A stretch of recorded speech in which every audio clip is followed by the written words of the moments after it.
Hello friends, आज हम हरियाणा राज्य के कुरुक्षेत्र डिस्ट्रिक्ट के एक गांव में हैं।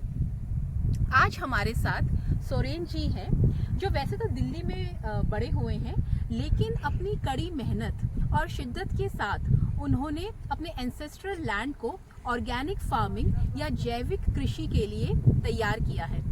सोरेन जी वाच्या अर्थ के एक close associate, collaborator and partner हैं। आज हम सोरेन जी से sustainable agricultural farming practices, organic farming and how organic farming can help raise the employment and overall development of the community, उस पर चर्चा करेंगे। Soren ji, thank you so much for taking out time. I know अभी आपका harvest season खत्म हुआ है and आप न्यू साइकिल के लिए प्रिपेयर कर रहे हैं। In this busy schedule you have given us time. We are very grateful to you, sir. So sir, मेरा जो आपसे पहला प्रश्न है वो ये है कि हम सब लोगों ने देखा है कि 1960s में हमने पढ़ा है, being agricultural economic student, I have also studied कि 1960s में फूड की पैदावार को बढ़ाने के लिए गवर्नमेंट ग्रीन रेवोल्यूशन लाई, जहाँ पर हाई यील्डिंग वेराइटीज़ के सीड इंट्रोड्यूस हुए थ्रू सब्सिडीज, फर्टिलाइज़र और केमिकल फर्टिलाइज़र, पेस्टिसाइड्स के यूज़ से हमने प्रोडक्टिविटी को इंक्रीज़ किया इसी हरियाणा और पंजाब बेल्ट में। तो सर, आज आप इसी बेल्ट में ऑर्गेनिक फार्मिंग प्रैक्टिस कर रहे हैं, आप प्रमोट कर रहे हैं। सो सर, ये जर्नी स्टार्ट कहाँ से हुई आपकी? Ma'am, first of all thank you आपका भी फॉर टेकिंग आउट टाइम, और इस मई के महीने में इतनी गर्मी में आप यहाँ पर आए एंड आप गांव का हमारा सारा फार्म का विज़िट कर रहे हैं और सेटअप देख रहे हैं। Thank you for that, thank you for sending out the information also, once again thank you. So ma'am, organic का और नेचुरल फार्मिंग के बारे में बात करते हैं। तो जब मैं पहले दिल्ली से, जब मैं इधर ट्रांजिशन पीरियड में था, this is my ancestral village, हम लोग यहीं से हरियाणा से इसी गांव से हैं। एंड जब मैं ट्रांजिशन पीरियड में था तो सेम आगे ही इसी बेल्ट पर आगे जब खेती हो रही थी, तो एक गांव के जो जेंटलमैन यहाँ पे हमारे लिए खेती कर रहे थे, वो दवाई का स्प्रे कर रहे थे। और जब मैं थोड़ी देर के लिए वहाँ पे जाके बैठा तो वो दवाई का spray, it became like an irritant, because obviously it was a pesticide है, देसी भाषा में उसको क्लोरो बोल देते हैं हम। और उसका स्प्रे हो रहा था और उससे थोड़ा मेरे को ब्रीदिंग प्रॉब्लम भी हुई। ब्रीदिंग प्रॉब्लम के साथ थोड़ा एलर्जिक रिएक्शन भी हुआ। And to cut the story short, मुझे 5-10 मिनट में वहाँ से उठना पड़ा। और जब फर्स्ट टाइम मैंने ये देखा कि आप इतना जो तीखी दवाई है उसको प्लांट पे स्प्रे कर रहे हैं, जब आप बैठ भी नहीं सकते, और प्लांट उसको अपने अंदर सोख रहा है, और वही हम कुछ महीने बाद हार्वेस्ट करके खा रहे हैं। तो उस टाइम पे मेरा थोड़ा क्यूरियोसिटी जागी कि इतना ज़रूरी क्यों है ये स्प्रे, फार्मर को इतनी नीड क्यों है कि वो इतने हार्श केमिकल्स अपनी क्रॉप पे स्प्रे करें। So as the time went, और जितना मैं ज़्यादा यहाँ रहा, ऑब्वियसली पेस्ट का अटैक होता है, क्रॉप लॉस होता है। एक जो फार्मर है हु इज़ अर्निंग बहुत फ्रिंज मार्जिन्स पे, तो बहुत कम मार्जिन्स पे जो अर्न कर रहा है, उसके लिए थोड़ा सा भी क्रॉप यील्ड डाउन जाना is not a good thing. तो इसीलिए उनके लिए मजबूरी बन जाती है। ऐसा नहीं है कि वो करना चाहते हैं, कोई भी फार्मर, कोई भी इंसान केमिकल स्प्रे नहीं करना चाहेगा। तो धीरे धीरे जैसे इसके बारे में कुछ पढ़ाई करनी शुरू करी, कुछ DIY चीज़ें करनी शुरू करी, कुछ खुद की रिसर्च करी, तो जो नतीजा निकल कर ये आया कि आप ज़मीन की उपजाऊ क्षमता बढ़ा सकते हैं, फर्टिलिटी बढ़ा सकते हैं, ताकि क्रॉप रेजिस्टेंट हो जाए, और आप ये सारी जो चीज़ें हैं, जो केमिकल चीज़ें, उनको धीरे धीरे कम करते हुए, एकदम ज़ीरो नहीं, धीरे धीरे कम करते हुए आप उसको ख़त्म भी कर सकते हैं। वो डिपेंड करता है आप कितनी मेहनत करते हैं और कितना काम करते हैं खेत के ऊपर। Right sir, right. आपकी इस जर्नी में ऑफ कन्वर्टिंग दिस लैंड, इस पे pesticides and chemical fertilizers use हो रहे थे, to converting into organic land, right? And आपने सब्सटैंशियल पोर्शन को अभी कन्वर्ट कर दिया है। सो सर, क्या चैलेंजेस आपने फेस किए अपनी इस जर्नी में? देखिए, चैलेंजेस इसके अंदर बहुत होते हैं। There are multiple things that you do for the work. ये एक बहुत ही स्लो और ग्रेजुअल प्रोसेस रहता है। तो मैंने आपको पहले भी बताया, फर्स्ट स्टेप है कंपोस्टिंग, जो कि आपका गोबर, गौमूत्र, जो खरपतवार है वो भी, और ये सारी चीज़ें करके ये जो ग्रास आप उग रहे हैं ये भी सब काम आ जाती है, सारी चीज़ें काम आती हैं। उसको आप कंपोस्ट में कन्वर्ट कर लेते हैं और वो कंपोस्ट आप धीरे धीरे सॉइल पे गिरना शुरू करते हैं। उससे क्या होता है, सॉइल की नेचुरल कार्बन कंटेंट जो अदर न्यूट्रिएंट्स हैं वो धीरे धीरे ऊपर आता है, और those are the most essential things. Later on आप उसके, जैसे हम यूरिया भी गिरते हैं, डीएपी भी गिरते हैं, ये सारी चीज़ें गिरते हैं, प्लांट की ग्रोथ के लिए एसेंशियल चीज़ें हैं।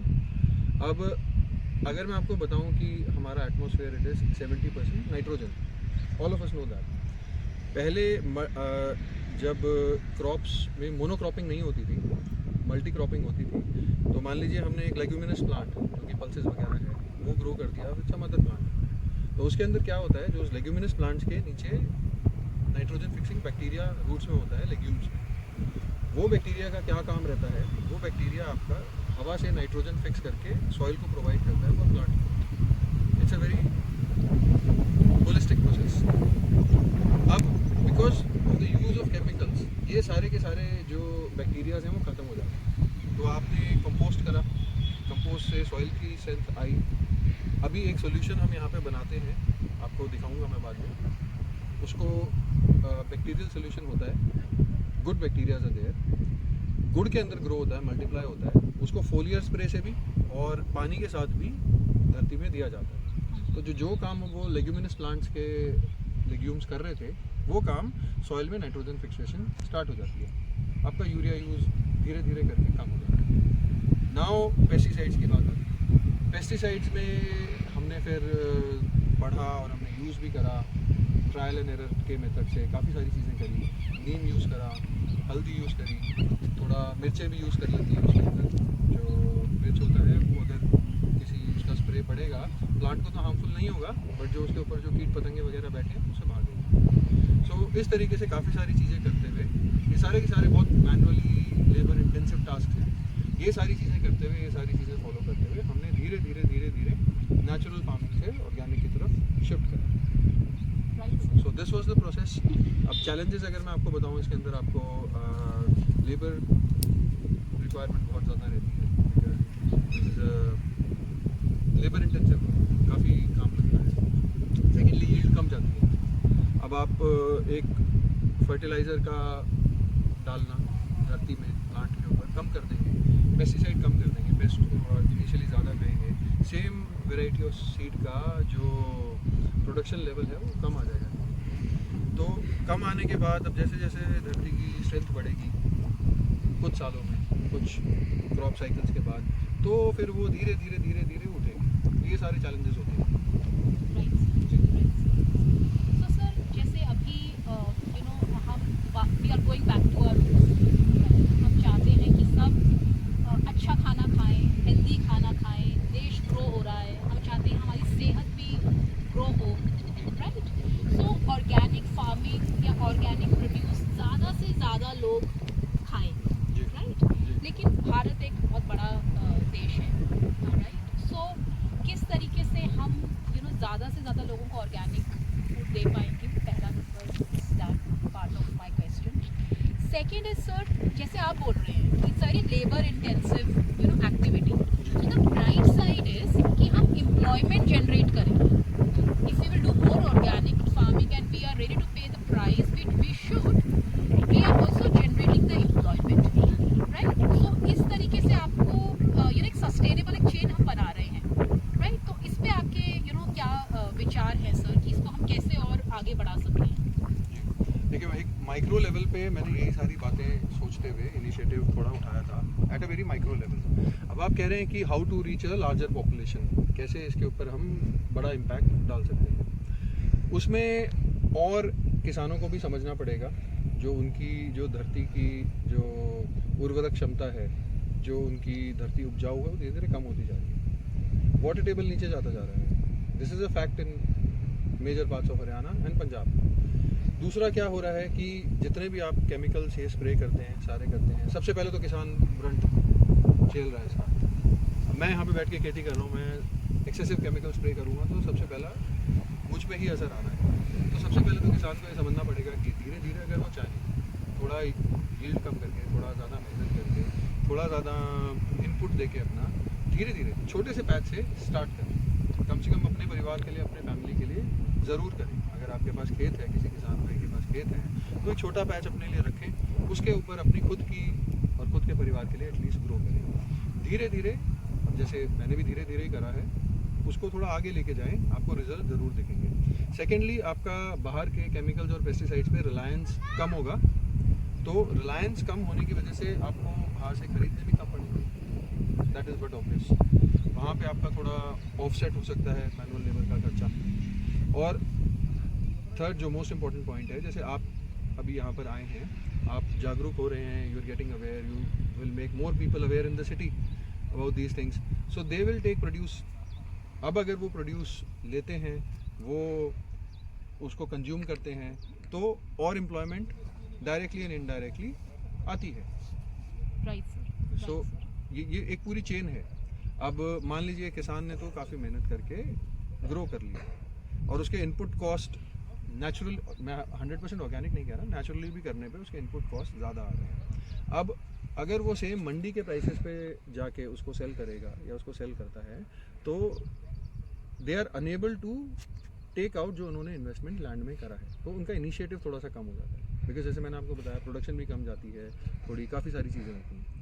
So that is the thing. अगर सारे के सारे एक चेन बनती है, एक पार्ट बनते हैं सारे प्रोसेस का, तो मेरे हिसाब से तभी इसका अच्छा आपको सोल्यूशन दिखेगा। Got it sir. जी, thank you sir, thanks a lot, आपने अपना टाइम दिया फ्रॉम जी। योर बिजी स्केड्यूल, जी। And thanks a lot for your time and input sir. Thank you for coming ma'am, and thank you for bearing the heat once again, and I hope कि आप दोबारा आएँ और activities देखें farm की, कैसे क्या हो रहा है, और थोड़ी जागरूकता बाहर फैलाएं थैंक यू लोगों तक। Right, thank you.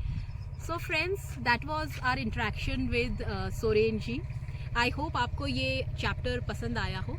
Kindly give your comments in the comment section, please like, subscribe and share this video. And जैसे सोरेन जी ने बोला कि हमको एक चेन का पार्ट बनना है, हमें जागरूकता फैलानी है, हमें अपने आप को, अपनी फैमिली को, अपनी सोसाइटी को, अपनी कम्युनिटी को, अपनी कंट्री को स्ट्रॉन्ग बनाना है, एम्प्लॉयमेंट जनरेट करनी है। सो आपका सहयोग हमें चाहिए और अपना सहयोग हमें दीजिए। Thanks a lot for watching. Stay connected, stay blessed, have a great day. Thank you.